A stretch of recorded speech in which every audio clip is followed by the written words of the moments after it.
Shalom, today is day 66 of the Word. Is the 5th day of Chanukah, and it's December 11th. Here in All Israel News, we're bringing you the news from Channel 11 as many Israelis are watching this evening. The IDF forces are continuing to work hard in the south part of Gaza.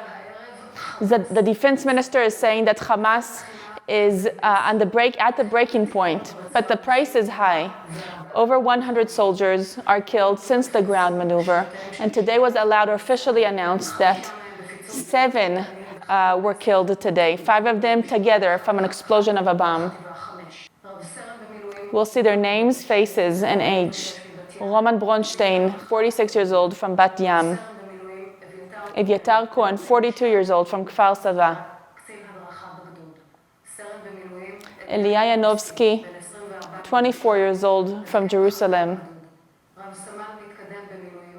Itai Peri, 36 years old, from Modi'in. Ari Yechiel Zenilman, 32 years old, from Jerusalem. All of them died together from explosion of a bomb in Khan Yunis.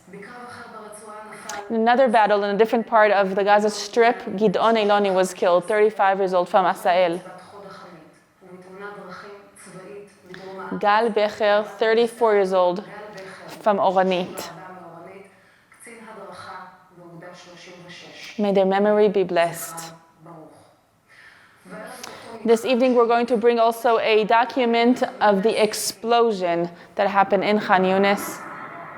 This is exploding the complex where the soldiers were killed. This is for the memory of those who were killed there. So here the reporter is saying that some of the senior Hamas leaders' friends, the ones who are close to them, are being arrested. They're in the hands of Israel. What we see in the pictures are Hamas terrorists that were stripped from their clothes and they're surrendering. Here they're putting down their weapons. The reporter is saying that the fact that Israel has higher ups or ones who are close to the higher ups gives a lot of information and intelligence for the IDF and it helps them. Suleiman Massoud, the reporter, is going to bring some information about the 137 hostages. There's an opportunity, an option to restart the agreement next week already. So in Israel, they're assessing that the military pressure will bring to a new option for a new agreement with Hamas. The IDF has always been saying that this ground maneuver or the military actions in Gaza are correlated related or directly related to the release of the hostages. But there is a dispute whether or not to press on Hamas to continue the agreement that was stopped from a week and a half ago, where Hamas did not agree anymore to release the remaining women and children as they were supposed to, or to renew a completely new agreement with Hamas. Now about the fighting in the northern part of the Gaza Strip, Roy Sharon, the reporter, is saying that Sajai and Jabalia, the main locations where the IDF is fighting now, the fighting there is going to be complete in the next few days. The IDF is working strongly and hard and precisely. Once they're done in Sajai and Jabalia in the northern part, this will allow the IDF to move some of their forces down to the south and, of course, keep a few in the north to keep it safe there, keep the achievement. But there are more locations in the southern part of the Gaza Strip that need to be taken care of, cleansed. And here's what the defense minister, Gallant, is saying regarding this. He says, I'm telling you, Hamas is at the breaking point. The number of terrorists that are coming out and surrendering just shows that they're at the breaking point. When these terrorists are coming out from the bunkers and the tunnels, they're telling us, we have no more ammunition, we don't have food, we feel isolated, bidud. And they say one more thing, he's saying. We know that our commanders betrayed us. They are deep down underground and hiding, but they sent us to fight to our death. I'll tell you one more thing, Gallant says, that amongst those who are surrendering are some that participated in the horrendous massacre on October 7th. Back to the reporter Ro'i Sharon, he's going to bring details about the hard incident today that happened in Khan Yunis, what killed 5 of the Israeli Defense Forces. This was in a complex that was already exploded by the Israeli Air Force, which usually kills anyone that's there, and only then the Israeli Defense Force soldiers come in and take care of anything else that needs to be taken care of. But this time there were some terrorists that surprised, or were able to surprise the Israeli forces. They came up from tunnels. Some of them were just hiding behind remnants of the building. And today in Khan Yunis, also the chief of staff, the Israeli chiefs of staff arrived, and the head of the national security, Rotem Magen, came, and they gave a motivational talk to the soldiers and also a picture of status. Here's the chief of Israel Defense Forces saying that the fact that they're raising hands or surrendering, the fact that Hamas is surrendering shows that they're at the breaking point. But the IDF is deepening their entrance, or their achievements in the northern part of the Gaza Strip. They're deepening the entrance in the southern part, and they're deepening their actions underground. He says the tactic here is the cooperation between the ground force, the air force, the intelligence, and all the different battalions within these forces. He says your presence here, your full presence here is very impressive. He is right now in Khan Yunis speaking to the commanders. He says, I'm telling to you all, and please pass this on, the pace of the ground maneuver is impressive.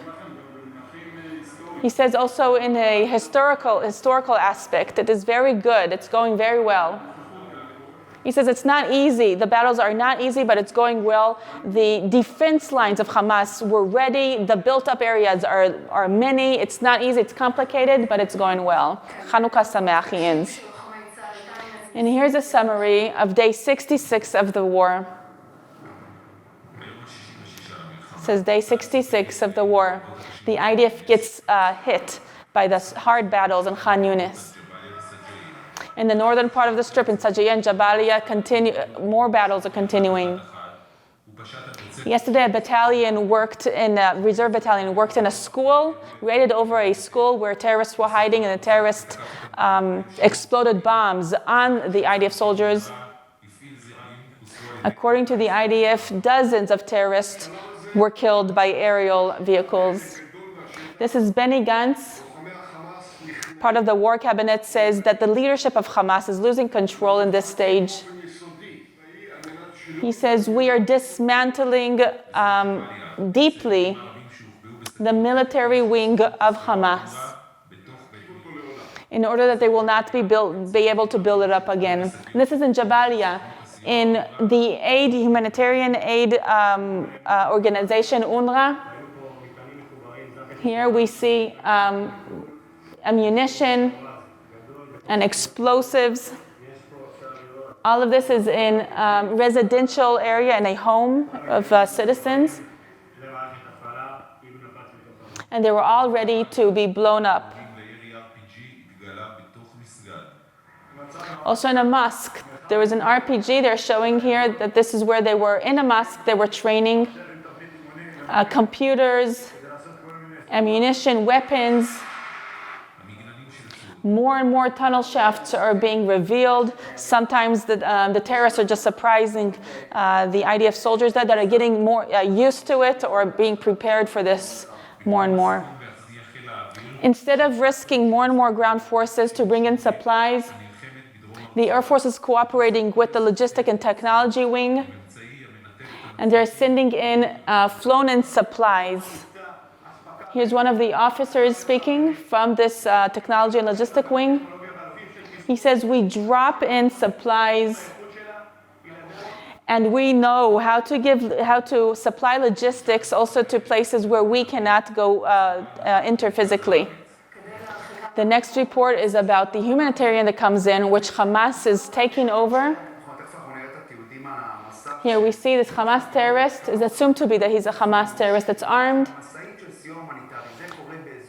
citizens, Gazan citizens, are complaining on social media that the Hamas is stealing some of the trucks that are coming in as humanitarian aid. About 150 trucks come in every day to the Gaza Strip. And here we see Gaza citizens barging on the supplies, some of the supplies that fell from the humanitarian aid trucks. The reporter is saying that this exemplifies the chaos that's happening in the Gaza Strip right now. For more stories, you can go to All Israel News and follow us on social media, subscribe to our channel, and like this video if this was of any value to you. This is Rotem Magen for All Israel News.